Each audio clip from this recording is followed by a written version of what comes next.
Water is the key to making good beer. That's why the Elora Brewing Company is here, pure, clear water from local springs.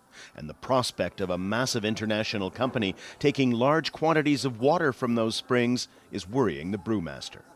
Nearly 700 million liters of water is a substantial amount to take out of an aquifer.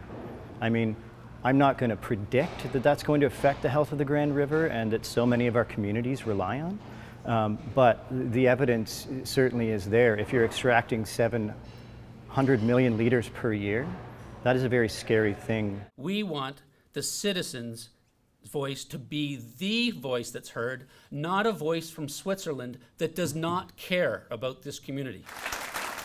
A public meeting of opponents to Nestlé's proposals. Such gatherings have attracted hundreds in recent months. These are townspeople and farmers worried about their water becoming a commodity that can be sold to the highest bidder. This is saying no to water privatization and just the madness of what we're doing with the public commons around the world. I mean, the world is mismanaging and polluting and running into shortages, and why should that become just a huge opportunity for profit? Just a half hour away in nearby Aberfoyle, Nestlé already draws and bottles water for Canadian and foreign markets. The company says it's committed to sustainable use and keeping the water pure for future generations.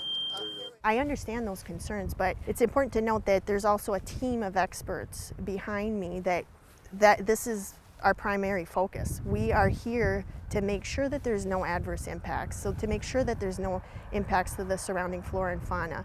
In Aberfoyle, we've been operating for 15 years, and there's been no impacts. Canada has the fourth largest freshwater reserves and a relatively small population. What it doesn't have is a comprehensive national policy on how those supplies are managed. Various levels of government take different approaches to water, and many say that's risky. This myth of abundance allows us to keep saying yes to this short-term economic gain. We don't know what the long-term effects are going to be, though, on our groundwater. The spring water beneath this plot of land is what Nestlé wants to bottle, and campaigners in Elora say has to be used locally, if at all. It's all part of a national debate in this country about the future of its most important natural resource. Daniel Lack, Al Jazeera.